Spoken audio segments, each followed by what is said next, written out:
तो अपना पता कैसे मिलेगा? जिसने सच में अपना पता पाया है उसके दर्शन से नहीं, उसके साथ उसके विचार को अपना लेने से, क्योंकि वो कुछ नहीं करता है।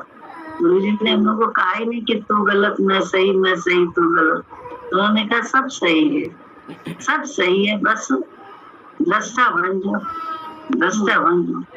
दृष्टा होकर अपने कर्म को भी देखो, अपने जो भी बुद्धि में हो रहे हैं, बुद्धि से जो मानसिकता से हो रहा, उसे भी देखने वाली बन जाओ, दृष्टा बन जाओ।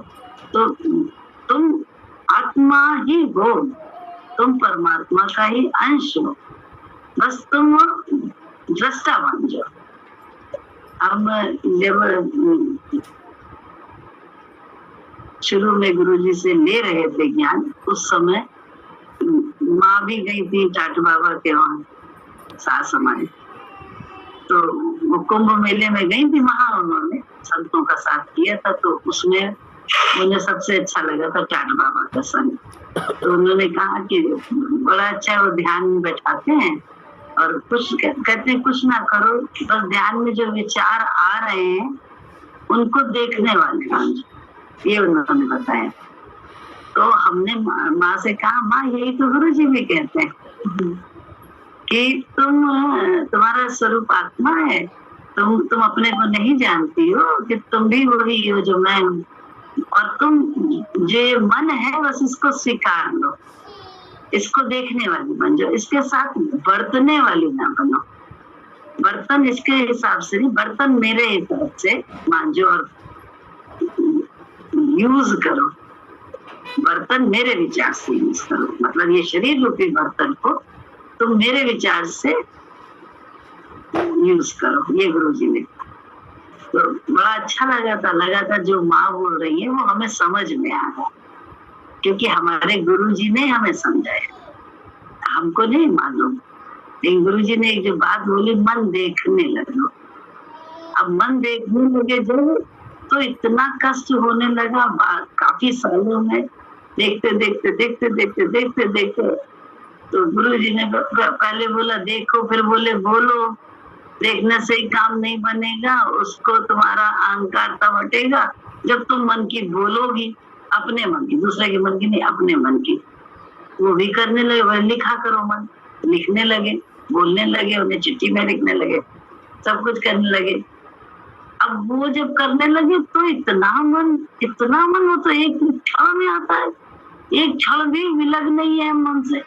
तो एक एक क्षण में जो छोटे छोटे विचार आए तो बहुत परेशान हो गए, बेहद परेशान हो गए, इतने परेशान हुए कि गुरु जी से कहा, आप मन की बात करते हैं, मन तो कैसे हम इसको अपने आप को हल्का रखें, क्योंकि हर समय मन दिखाई देता है, हर समय मन दिखाई देता है, हर समय उसकी गलती ही एक बात दिख जाती है। क्या करें, बहुत तकलीफ होती है, क्योंकि एक गिलास पानी भी देते हैं तो दो विचार उठते हैं पहले मन के, सामने वाले को देने से पहले। तो गुरुजी ने फिर थोड़े दिन बाद गुरुजी ने कहा, जब बोलने लग गए, बताने लग गए मन की दशा, तब उन्होंने कई साल बाद कहा कि कब तक मन की माला, चिट्ठी लिखी, कब तक मन की माला जपोगी, मन की माला जपोगी, तो मन का दस्ता। तो दस्ता बनने जब लग गए तो क्या है, आप दस्ता जब हो तो बिल्कुल उसी तरह से जैसे गाड़ी आप चला रहे हो, साइकिल चला रहे हो, स्कूटर चला रहे हो, तो क्या करोगे आप हर बाधा को जो भी आपके रास्ते में आ रही है उससे बच जाओगे ना, एक्सीडेंट तो ना करोगे, तो बचने लगेगा। यार आपको अपनी ही पर्सनालिटी, ड्वेल पर्सनालिटी लगी, ड्वेल पर्सनालिटी। ये कभी सीने कभी अच्छा लगता है तो कभी बहुत खराब लगता है, जैसे अपनी ही चीज दो लगती है। बिल्कुल तुम्हारा विचार कुछ है, कर्म कुछ है, या कर्म कुछ है, विचार दो नहीं, मतलब इस तरीके। तो जब आप चलते हो तो इस पे घुटन होती है ना, क्योंकि आपने दोनों को एक कर रखा है, इसलिए घुटन ही इसलिए क्योंकि आपने दोनों को एक मान लिया है, जबकि दो अलग अलग है, पैरेलल चलती है। ईगो जो चल रहा है वो पैरेलल चल रहा है, तो उसको तुम देखो, इसमें टिक के उसको देखने वाली बनो तो है। और करने वाले गुरु के विचार से हम बन जाती है। हम देख रहे हैं मन ये कर रहा है, हमारा मन ये चाह रहा है, मन ऐसे जलन में आ रहा है, मन ऐसे राग में आ रहा है, मन ऐसे लोभ में आ रहा है, मन ऐसे स्वार्थ में आ रहा है, मन ऐसे मोह में आ रहा है, सब कुछ हम देख रहे हैं, हमें सब दिखाई दे रहा है। तो हम उसके सिर्फ देखता है, हम करता नहीं बनते उसको, क्योंकि हमारा एक प्रश्न करना है, करें? कहा कि मन के दृष्टा बन जाओ। मन, हम देख रहे हैं कि मन ये कर रहा है, मन ये चाह रहा है, मन ऐसा कर रहा है, तो उस वक्त क्या मन को हम सिर्फ देखें या रोकने के कर्म जिसे करता मत बनो कहा, तो उस वक्त मन की अगर मान लो वो चीज ठीक नहीं लग रही है तो भी हम उसको अच्छा बुरा या गलत सही करके रोकें या आगे ना बढ़ाएं? आप अपने लिए बात करते हैं या दूसरे के लिए बात करते हैं? अपने बारे में। तो जब देखने वाली है तो करने वाली अपने आप हो जाएंगे। अभी जो सी बात है कि जब आप जब देख रहे हैं मन के स्वरूप को और आपने गुरु जी के विचार से जाना है कि मन दिख है और दिख भी रहा है अपना, तो हम ऑटोमेटिक गुरु के विचार में जाके उसको विपरीत कार्य करेंगे। बोलने का मन है लेकिन मालूम है टंटा हो जाएगा तो क्या करेंगे? वहां आएंगे। कोई आया है हमारे घर में जिससे मेरा मन नहीं मिला है, बिल्कुल मन नहीं मिला, लेकिन गुरु जी के विपरीत, गुरु जी के अनुसार क्या करेंगे? उसको पानी पूछेंगे, भले वो कैसा भी हो, है मन तो कह रहा है इसको पानी भी ना पूछो, बैठने के लिए भी ना कहो, ये मन की गति है। लेकिन क्या है, हम विपरीत आचरण कैसा कर रहे हैं? गुरु के हिसाब से, गुरु के अनुकूल, कि नहीं गुरु जी ने कहा इसमें भी मैं हूँ, ये इसकी गति है, हम क्यों जल रहे हैं, हम क्यों इसके साथ वैसा बर्ताव कर रहे हैं जैसा इसका हमको खराब लगता है। तो ये गुरु जी का विचार है, तो अपने आप गुरु जी के विचार से तो करेंगे। और अभिमान का कोई स्थान ही नहीं रह जाता, अभिमान का स्थान बदल जाता है, अभिमान का स्थान मेरा गुरु हो जाता है। मेरे गुरु के विचार से हमने कुछ किया तो उसका फल किसको मिलेगा वो जाने, उनका काम है। हमें तो सिर्फ उनके विचार को अपना के उनमय होना है, उनके मन से चलना है, क्योंकि हमारी उनसे प्रीत हो गई है, हमें वो अच्छे लग गए। अब हमें सही गलत का कुछ वही नहीं करना है, झगड़ा ही नहीं करना, क्योंकि हम रात दिन तो देख रहे हैं अपना मन देख के संभालते हैं, उसके बाद भी कुछ होता है तो तेरी रजा है वो, हमने तो कुछ नहीं किया, हमने तो भरसक प्रयास किया अपने को गुरु के विचार से चलाने का, तो उसके बाद तो मेरा काम ही खत्म हो जाता है, फिर तो सारा काम उनका है, न्याय करना उनका है, अन्याय मिलता है हमको, इंसाफ करना उनका काम है, दूध का दूध पानी पानी वो उनका काम है, मेरा काम नहीं है, मान अपमान उसमें मिलना वो मेरा काम नहीं है, वो उनका काम है, मुझे क्या देना है। क्या हम इतने आश्रित हैं अपने गुरु पर, प्रकृति पे हम इतने आश्रित हैं? है नहीं। तो अभ्यास करना पड़ता है, क्योंकि घटनाक्रम रोज हर पल घट रही है, लेकिन हम उल्टे ही करने में तुले हुए हैं और चाह रहे हैं सीधी शांति मिल जाए हमें।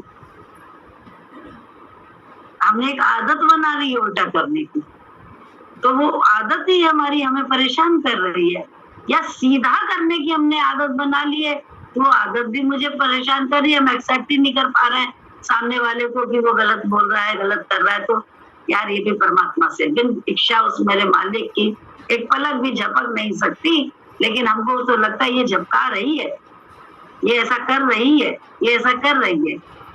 यहाँ पे प्रश्न आता है कि फिर बोला क्यों जाता है, डाटा पुकारा क्यों जाता है, तो डांटा फटकारा या बोला किसके साथ जाता है? जो इतना अर्पित होता है, और जो दुखी होता है उसको ज्ञान दिया जाता है। जो दुखी नहीं है उसके लिए ज्ञान की कोई जरूरत नहीं है। वो संसार के उसमें खुश है, कोई दिक्कत नहीं है, उसे ज्ञान देने की कोई जरूरत नहीं, क्योंकि वो सुखी है। सारा ज्ञान तो इसीलिए ना कि हम शांत और सुखी हों। अगर व्यक्ति सुखी है तो उसे ज्ञान देके हम कौन सा दुख है, कौन सी सत्यता उसे बता रहे हैं? कौन सा ज्ञान?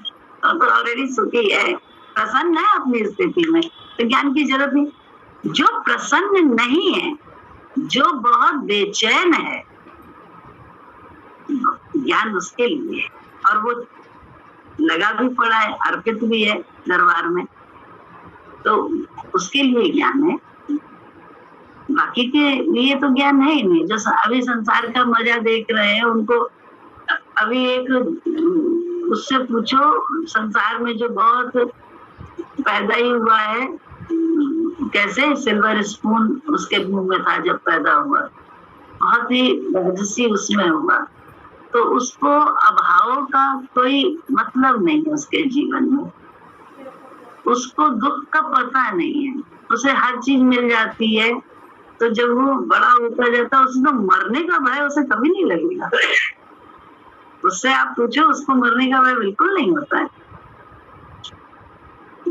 क्या हम लोग भी इस बात को अच्छी तरह से गुरु जी से मिलने से पहले जानते थे ना, कि हमें भी नहीं होता था, लेकिन गुरु जी ने ज्ञान दिया कि अगर अपना कल्याण चाहो तो अपने हर पल व्यवहार ऐसे करो कि अगर अभी मौत आ जाए तो कहाँ होगा चित्त हमारा आपका। इस तरह से मौत को याद रखकर सामने वाले से व्यवहार करो, ये गुरु जी ने कहा। इसके लिए गवाह भी है कि अगर अपना कल्याण चाहते हो तो दो बातें आए, नारायण को और एक मौत को। तो दुआ याद नहीं है। तो बोले अब वो जब करने लग गए तो इतनी ज्यादा मौत याद रहने लगी, इतनी ज्यादा कि उसी के डर भय जीवन में रहने लग गया, बहुत भय होने लगा उसका भी। बोले उससे उसमें भी फंस गए। अब क्या करे, उस डर भय से जीवन जीना नहीं छोड़ देंगे, कहीं आना जाना नहीं छोड़ देंगे। वहां पे गुरु जी के ज्ञान, गुरु का विचार ही काम आता है। क्या कि जब जो होना है वो निश्चित है, इसलिए किसी भी कार्य को करने में डर भय से पीछे ना हटो। जैसी जरूरत हो वैसा कर दो। तुम्हारे एम का, तुम्हारी उद्देश्य क्या है, उसका साक्षी मैं खुद हूँ, गुरु जी ने बोला। तो गुरु जी जब साक्षी हैं तो उनके साये में, उनके विचार से, उनकी ही उपस्थिति में हर कार्य करने लगे। तो धीरे धीरे सच बता रहे हैं, इतना भय लगता था, तो वो भय भी धीरे धीरे घटनाक्रम जो भी घटती गई उससे धीरे धीरे वो भय भी खत्म हो रहा कि अरे क्या होगा, जब आनी होगी तब आएगी आएगी, नहीं तो पहले किसी सत्संगी के होना या स्वयं अपने जीवन में ऐसी कोई घटना घटती थी जिससे लगता था कहीं ऐसा न करे, इसको बहुत तकलीफ दे, या फलानी ऐसा करे, या ढिमकाना ऐसा करे, तो इसको तो छोड़ दो, हट जाओ। ऐसा कभी कभी ऐसा ज्ञान भी दिया, लेकिन जैसे जैसे गुरु जी का ज्ञान समझ में आया वैसे ज्ञान दिया कि नहीं, अगर बहुत तंग करने वाला तंग कर रहा है और उस तंग करने में वो मार देता है, कुछ कर देता है, अचानक से क्रोध में भी कोई ऐसी घटनाक्रम घट जाती है कि उसकी चाहत नहीं होती, लेकिन क्रोध के प्रभाव में वो नुकसान कर बैठता है, तो भी हमारा तुम्हारा नुकसान नहीं है। क्यों? इसी विधि हमारी तुम्हारी कुछ ना कुछ होना होगा। सांसारिक गति तो दूसरी है, अगर समाज के हिसाब से चले तो वहां तो वायलेंस को रोको, वहां तो वायलेंस को सहो नहीं, वहां तो ये होता है। गुरु जी का ज्ञान तो दूसरा है,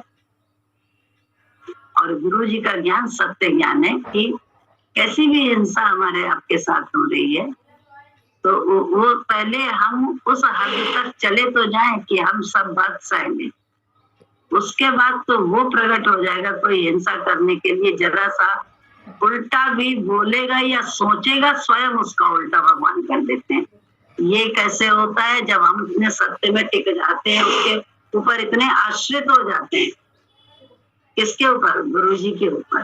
तब ये भी होता है। लेकिन वो दशा आने तक के लिए क्या करना है? हर वायलेंस को सहा जाता है, तीनों तरह के वायलेंस को। मीरा ने सहा, प्रहलाद ने सहा, सदना कसाई ने सहा, सुकरात ने सहा, रामानंद ने सहा। हजारों भक्तों के टिप्स पे उदाहरण है कि सबने इस वायलेंस को सहा।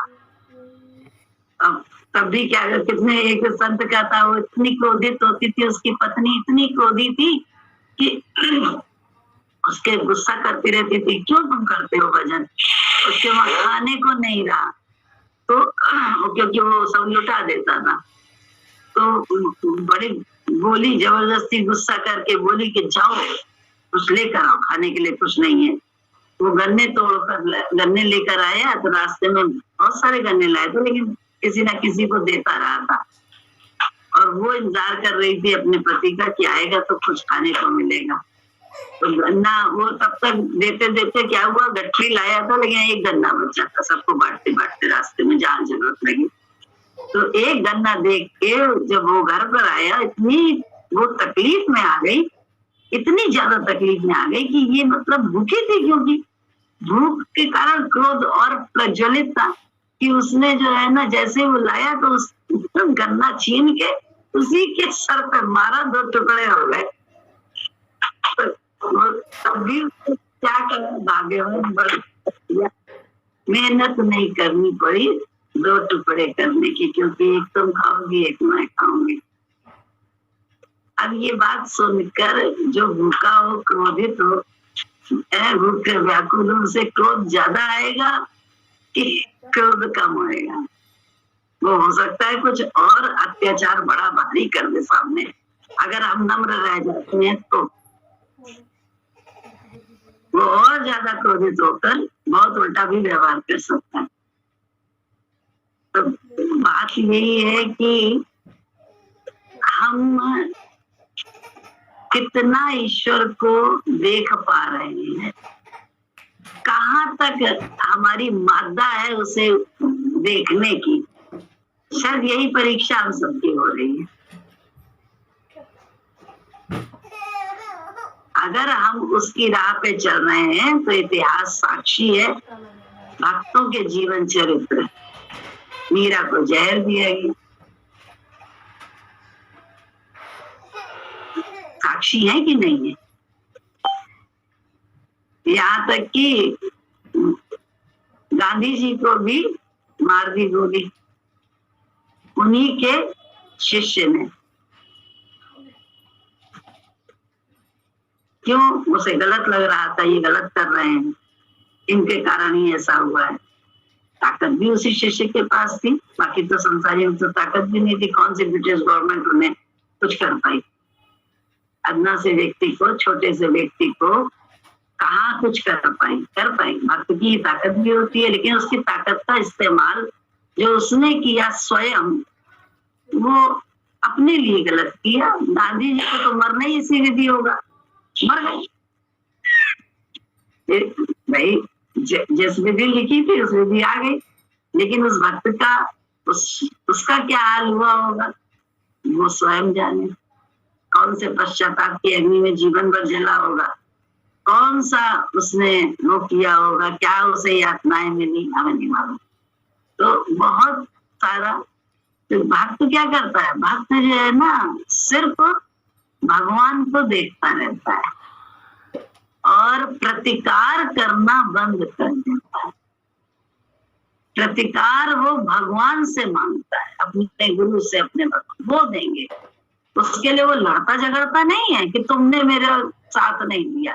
वो स्वयं ही इतना आश्रित हो जाता है, इतना मैना होता है कि प्रकृति में हर जगह उसको प्रकट करके उसको देखता है और उसी से हर कर्म का जो भी उसके साथ होता है उसका वो खुद से प्रतिकार नहीं करता, रिएक्शन नहीं करता है, उसका साक्षी वो अपने गुरु को बनाए रहता है और गुरु ही सब हला भला करते हैं। क्या हम ऐसे हैं?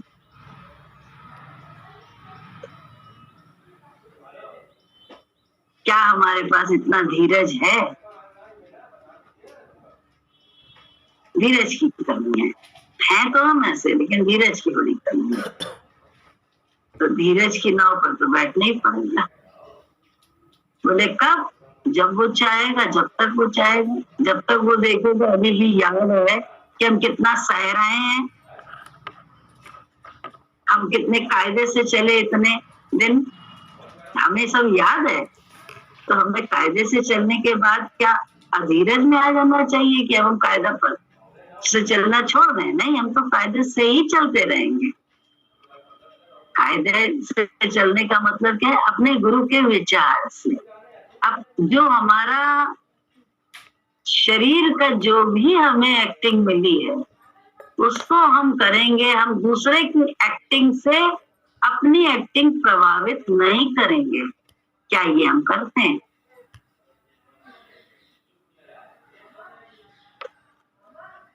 इसीलिए बोला कि क्या है कि तुम दूसरे में खराबी देख रही हो, वो दूसरे की नहीं, खुद हमारी है, दूसरे की नहीं है।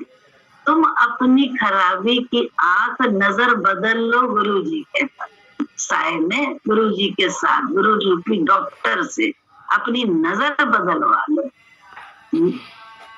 है ना। लेंस इसमें दूसरा लगवा लो। लेंस जो लगा है नाम रूप में उसको हटा दो, इसमें भगवान का लेंस लगा लो। तो बोले आंख बनवानी पड़ती है। जब दो दिखाई दे रहे होते हैं, धुंधला दिखाई दे रहा होता है, मोतियाबिंद हो जाता है, तो क्या किया जाता है? डॉक्टर से आंख बनवानी पड़ती है। हम किस डॉक्टर से अपनी आंख बनवा रहे हैं? हमने माना तो है डॉक्टर, लेकिन आंख हम अपने हिसाब से, अपने विचार से, अपनी सोच से। दो जो दिख रहे हैं वो मेरी भ्रांति तो है। अभी पूजा ने कहा 12 पर्सनालिटी, बोले भ्रांति तो है, इस भ्रांति को ही तो खत्म करना है।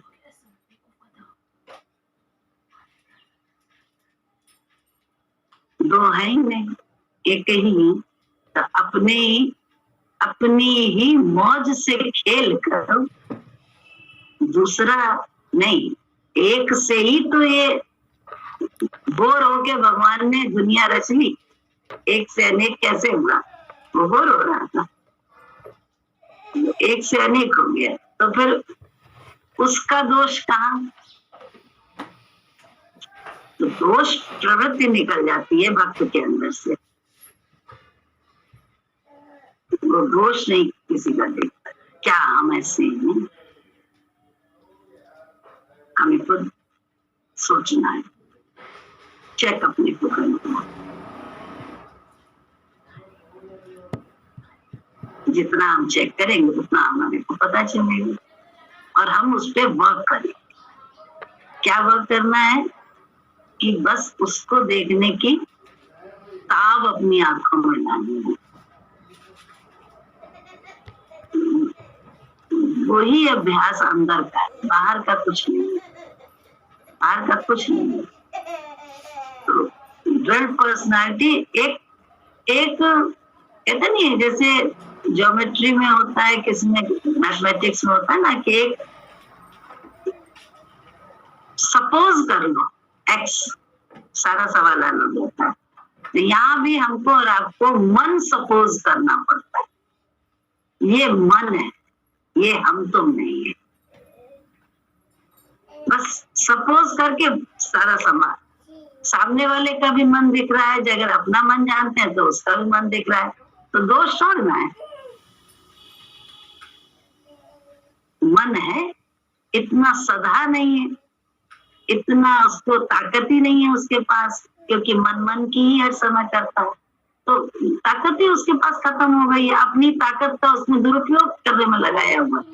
अपने मन की करवाने में, अपने मन से चलने में। तो ये उसकी अपनी ताकत का दुरुपयोग है।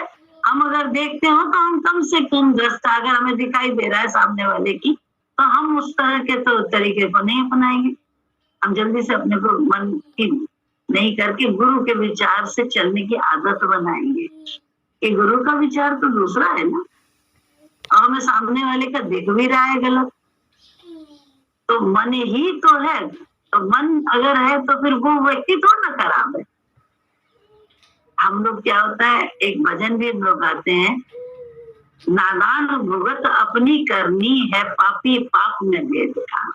जब तुम कह रहे हो पापी है, बड़ा पापी है, उसमें भेद ही नहीं कर रहे हो, कह रहे हो पापी है क्योंकि इसने गलत कर्म किए हैं, गलत कर्म किए हैं, उससे अनबन करे बैठे हो, उससे रूठे बैठे हो, उसको गालियां दे रहे हो, उसको गलत अंदर समझ रहे हो, तो तुमको अभी ज्ञान कहाँ है कि पापी अलग है, पाप अलग है। उसकी आदत बन गई है। अच्छी आदत भी परेशान करती है, किसी की अच्छी आदत है वो भी उससे परेशान करती है, किसी की गलत आदत है वो भी उससे परेशान करती है, और दोष दूसरे को देता है, तुम्हारे कारण ऐसा, तुमने ऐसा कर दिया, तुम सब तो हमारी आदतें हैं। आपको अच्छाई करने की आदत है तो वो आदत ही आपको परेशान कर रही है।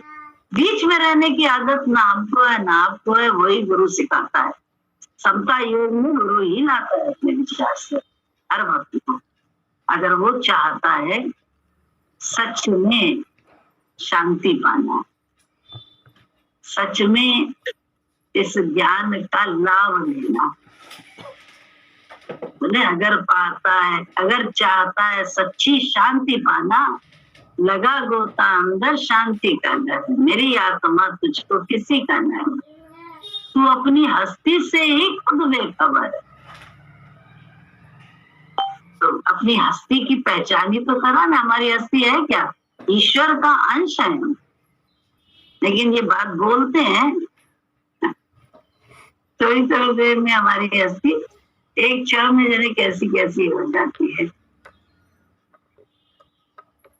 सत्य से विचलित हो जाते हैं, सत्य से गिर जाते हैं, थोड़ी थोड़ी देर में असत्य में टिक जाते हैं। हर घटना बाहरी घटनाक्रम से प्रभावित होकर अंदर असत्य से जुड़ जाते हैं, सत्य से विलग होते रहते हैं। और सत्य में रह के बाहर के उल्टे सीधे सारे खेल को देख के शक्ति कभी खत्म नहीं होती, बल्कि शक्ति और अंदर से इतने कहते नहीं ऐसे स्ट्रॉन्ग हो जाता है भक्त, भले शारीरिक हालत कैसी जर्जर हो, उसकी स्ट्रॉन्गनेस अलग होती है, अंदर की होती है। परमेश्वर को ना ही बुलाना, वो तो हमारा मालिक है, घट घट में है वो ही रमता, वो ही तो प्रतिपालक है। देखो अष्टावक्र की ये बात यहाँ पर सही है कि प्रतिपालक मतलब हर एक का अंदर ही वो है, और वो हम सबकी पालना अंदर में हो रही है। हम सब वही हैं, ये तो बाद में जाना जाएगा, पहले ये जाने कि हम सबका पालक वही है। तो अंदर में ही वो एक एक को अंदर बैठा पाल रहा है। बाद में मालूम हो जाएगा कि हम ही अपनी सारे जीवन के, जो भी जीवन हमारा जैसा भी जिसका है, उस जीवन का, उस तरह के जीवन जीने के उत्तरदायी हम ही हैं। हमने ही वैसा जीवन जीने का अपना आदत बनाई हुई है, अपने संकल्प मात्र से हम अपना जीवन जी रहे हैं, और उसी से हम परेशान या आराम। तो बोले संकल्प की सृष्टि है, हम अपने विधाता खुद हैं। तो इसलिए गुरु जी ने हम लोगों को हमेशा कहा संकल्प सही करो, आदत नहीं थी। बड़ा गलत बच्चा गया है दूर, तुरंत बोलेंगे अरे देर जरा सी देर हो गई, कहीं एक्सीडेंट ना हो गया है, कहीं ऐसा ना हो गया हो, कहीं अरे जब हो गया या हो गया तो क्या हम तो पहले ही जानते थे ये होगा, हम इसलिए मना कर रहे थे। तब भी अभिमान से वैसी बात करने लगते हैं। एक गुरुजी ने क्या कहा, बोले देर हो रही आने में तो शुद्ध संकल्प करो। पंचर हो गया होगा इसलिए देर हो रही है, कहीं रुक कर किसी को मदद कर रहा होगा इसलिए ऐसा हो गया, देर हो रही है। स्कूल में हो सकता है मैडम ने देर से थोड़ा सा छोड़ा हो, कुछ पढ़ाई करा रही हो इसलिए देर हो रही है। ये सारी बातें उसने बुद्धि में डाली, गुरुजी ने डाली कि इस तरह से भी तो सोच सकती हो, तो ऐसा सोचो। उस समय उल्टा संकल्प ना करो, अरे अरे एक्सीडेंट हो गया होगा, हो गया तो और ज्यादा ज्ञानी बन जाते हैं, हम तो पहले ही जानते थे ये होगा।